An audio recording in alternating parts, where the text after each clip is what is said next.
Here's number 16 from 2017 release items.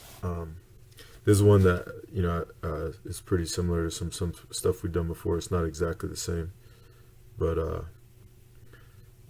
definitely has a lot of similarities. So anyway, what I'm noticing about this is you have some rational exponents. So remember, those can be expressed as radicals, and you also have some radicals which can be expressed as rational exponents.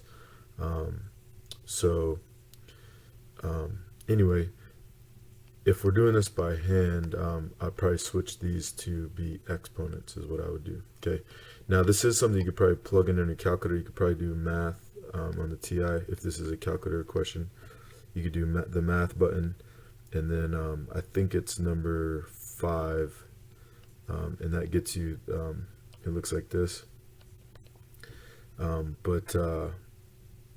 but you want to put in the index first. You don't necessarily have to. You can go back to the left and do that. So like if I was going to do, let's say the 4th root of 256, then I would put math, or excuse me, but like I said, put the index in first. So it'd be like 4, and then math, and then 256. And once you do 4 math, you'll see, you'll see that. So you'd probably need to put, parentheses, that, and then you could put caret 3/4. For a cube root, you can actually do math 4, and then you don't have to put anything in front of it. So, all right. So anyway, that's basically how you can do it on the calculator, if that's a possibility. And that probably be just as well. It's not too bad by hand either. So what I'm going to do is I'm going to change these into fractional exponents. And remember that there's an invisible one here, an invisible one here. And also remember that if you have the nth root of x to the m, that equals x to the m divided by n, right? So so what I'm going to do is, instead of 8, I'll put, instead of 8 to the cube root of 8, I'm going to put 8 to the 1/3. Okay, so let me actually I'll write everything that was already there in black.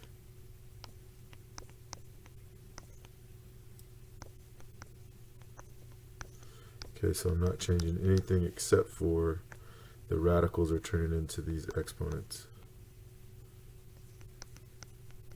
Right?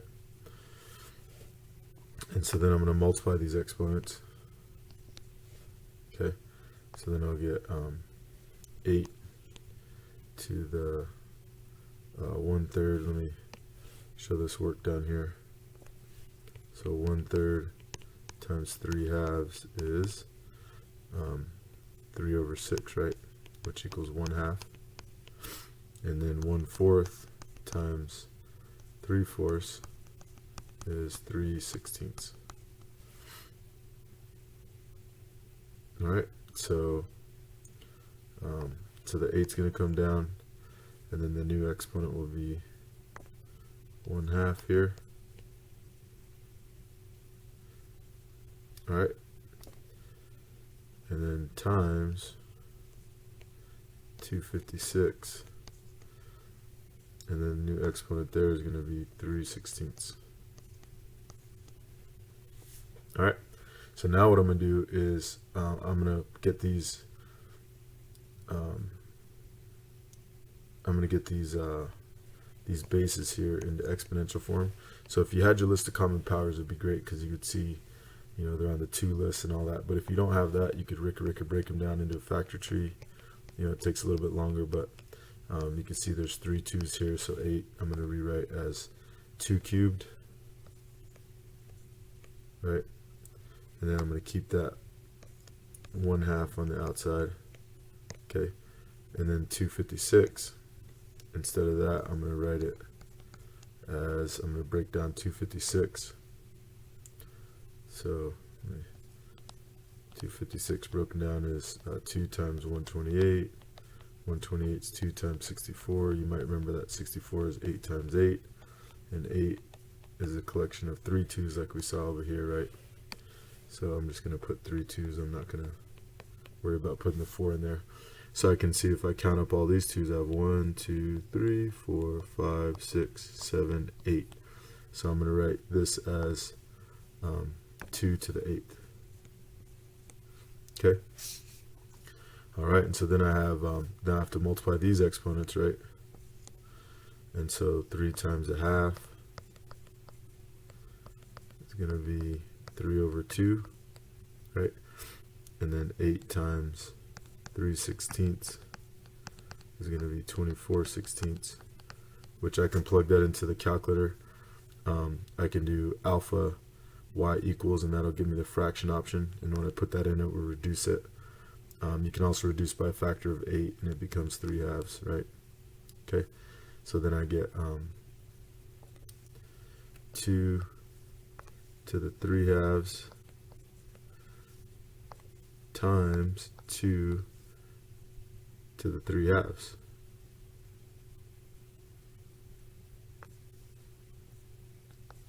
All right, so now I'm multiplying bases.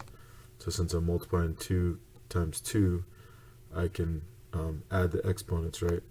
Remember, we have this property here, x to the m times x to the n equals x to the m plus n, right? So I can add these exponents, 3/2 plus 3/2, and that gives me 6/2, which equals 3, right? So that'll equal 2 to the 3rd power, and 2 to the 3rd is 2 times 2 times 2, which is 8. So that's going to be our answer. You can put that in the box, okay? All right, so that's one that, by hand isn't too bad. It definitely, you can see there's a lot of operations if you look at all this stuff here. So a lot of operations, but they're small operations. There's a lot of fractions, that's true. But, when it comes down to it, it's just a little bit of multiplying here, and then some adding, right? And then just, just knowing your exponent properties and things like that. One property I forgot to list here is we used it twice here on this step and here on this step.